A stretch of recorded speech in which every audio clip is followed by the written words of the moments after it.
Good afternoon. Welcome back. Kent Dain with Dain Business Group and Elevate Your Business Spotlight interview. We have Mark Dain with us. Mark, please introduce yourself, your company, and most importantly, what you're passionate about in the world of business, whether it be your business or parts of your business that you really enjoy. Mark, welcome. Great. Thanks so much for having me. Mark Dain, based in Calgary. I run Missions Decisions. It's a clean tech platform.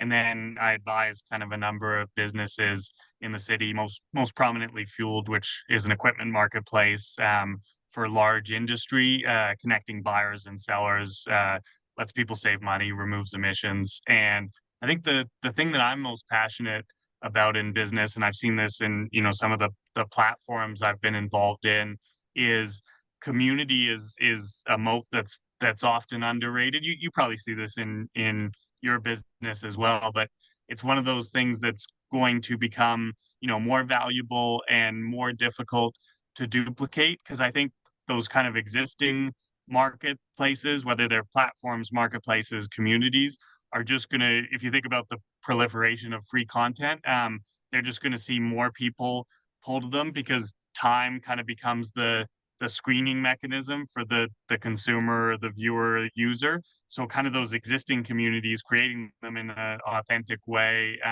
whether they're between businesses or clients or even just mentors and mentees in the city. I think that's something that's it's useful and it's energizing because you like to interact with people, but two, it's going to become a larger and larger competitive moat, especially in these intangible businesses, because it's just tough to reproduce. Okay, you use the word community very intentionally. So, focusing on that for you, what's the difference between community and a network, or having a network of people? Because we've heard the phrase, right? Your reputation precedes you. Your business will grow with who you know. How is that the same or different than the word or community by your definition? Yeah, it's a great question. I expect it's different for everyone, but the thing I find is networks are largely they're more passive than people expect.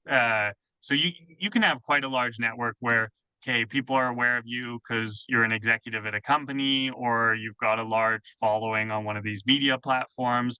Yeah, sure, that's a network that you can tap into. That's great. I find community, to me at least, it means a lot more active engagement. So there's a informal or formal social contract there. Where everyone's getting a benefit from participating, and that's increasing the value to everyone. And that could be as simple as one of the things I've liked is all these tech companies that have cropped up to help people like share food or help people share items in their house that they aren't using. It's kind of interesting because that used to be pretty commonplace 100, 200, 300 years ago, probably because goods were scarce, money was scarce. And then for a lot of time there wasn't a lot of stuff like that, and now we're kind of coming back to that. Some of it's driven by kind of environmental factors, but you're seeing kind of increased community engagements where people are saying, "Hey, yeah, there's value for me in participating in this." And you see that in a lot of the kind of large businesses that have been built today, where the participation you provide is increasing the value to everyone else. Like even Twitter and a lot of other platforms are a good example of that.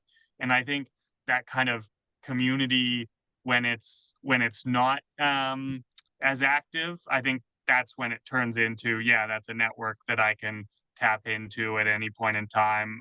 It's a little more transactional. You're less focused on kind of what you're providing and more how you're going to use it. So really, two things I pull from that. One is there's an implied social contract of sorts, which we're going to conduct business by in the way we're going to interact with each other.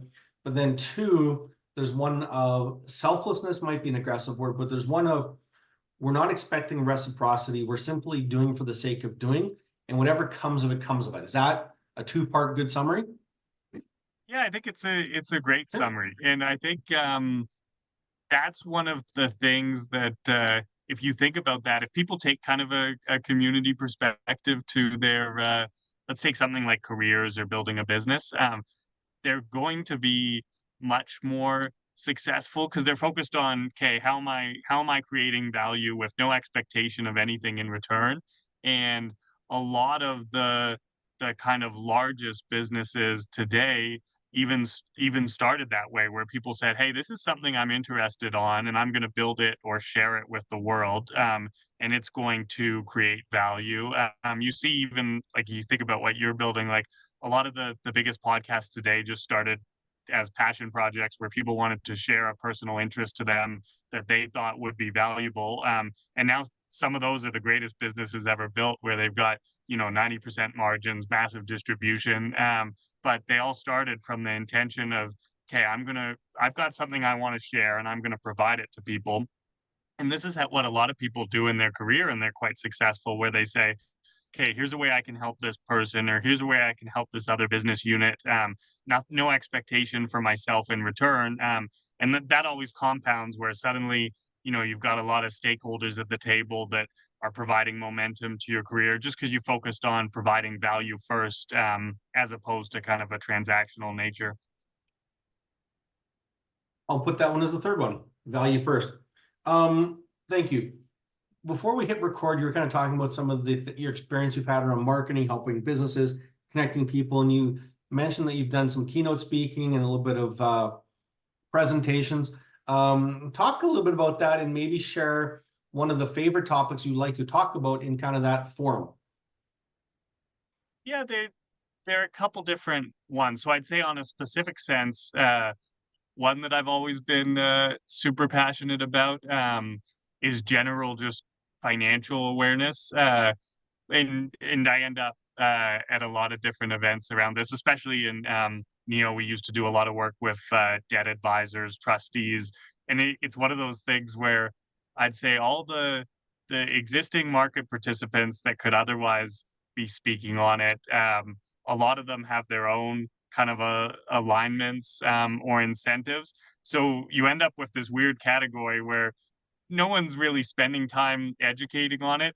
Even the government itself, like they pulled back a bunch of the support for tax filing, which is actually how you access a lot of the benefits. But financial literacy is low in Canada. We've got high cost of living. I think that's just, personally, you think about that recipe, that's kind of a recipe for a high level of stress and sadness for families. So that's something I like to spend a lot of time walking through. Like, hey, here are ways you can reduce that, with no fee accounts, or here are things you should be aware of in terms of how certain fees and how products are targeted at you. So that's one from a specific sense. I'd say from a broader sense, the things that I like to talk about are kind of perspectives and approaches you can use, either in your business or in your career. And the one, just given our kind of time, the one I'd like to hit on that I always find is underappreciated is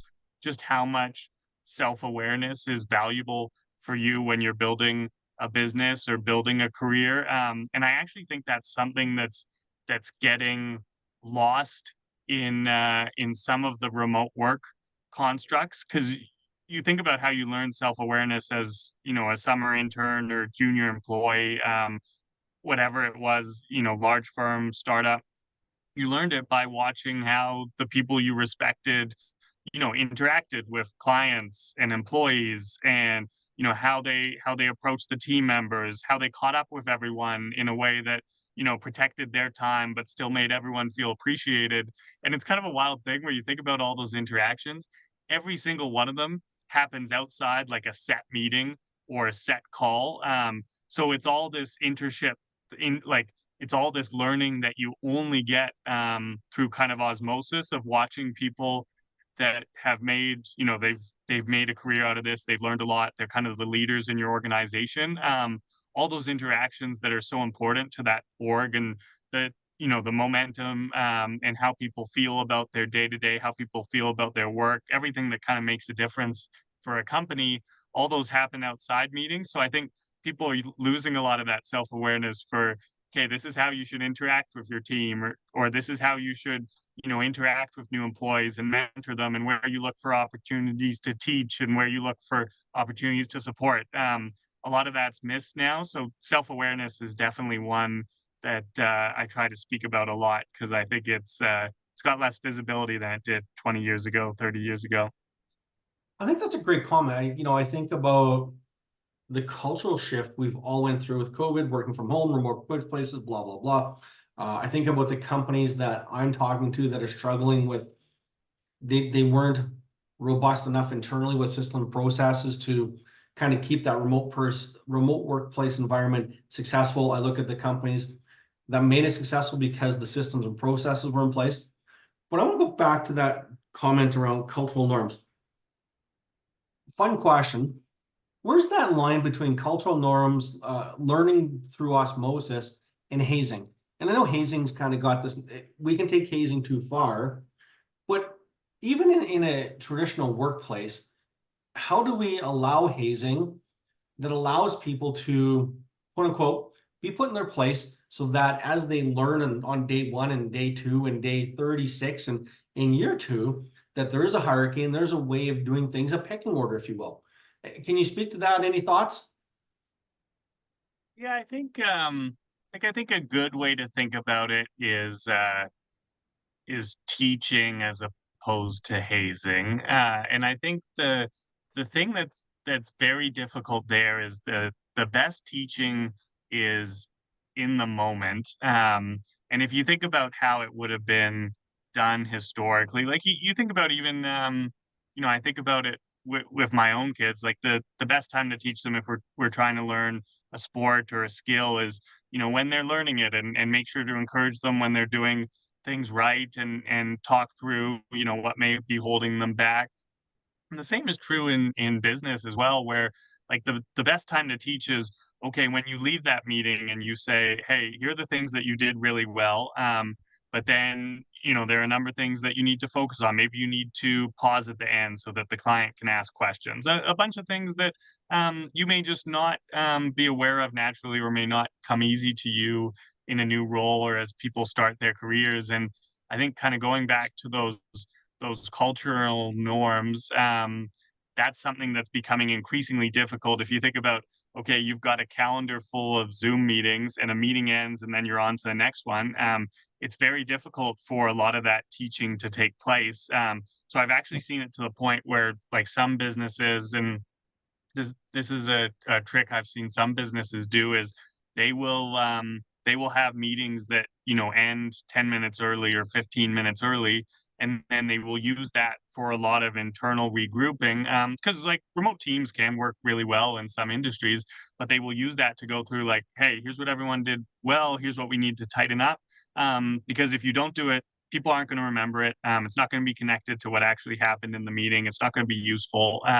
And so you have to take a very proactive approach, because it's more difficult for those kind of teaching moments to happen naturally. Versus you think about walking back from a meeting, it's a very natural time to talk about, okay, here's what I would have done, or here's what I'd love to have seen you do, or you did this great.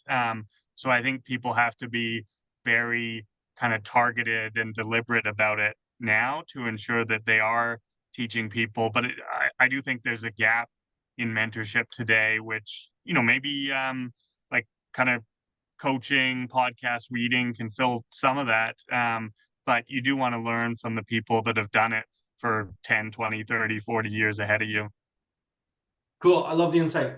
One last question for you as we kind of get up against the hour.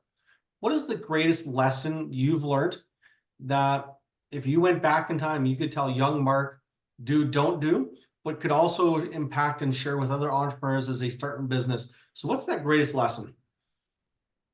I'd say the one I found is that like, time is actually all that matters for your business, or your career, or even your kind of enjoyment, time with family, time with friends. And you are never, especially if you're someone who's naturally energized and likes to build something, you are never as protective of it as you should be. And I found this in my life, like being involved with different businesses, helping stand them up. And it's exciting, there's a lot of momentum, and that can very easily create infinite commitments on your time. Because okay, students want to chat with you and there are conferences every day and you've got internal team events and you're also doing all the work during the day and you can quickly fill up things and just focus on responding and filling up the calendar and you lose track of what's important within that and you're giving up time which is all you really have that's irreplaceable.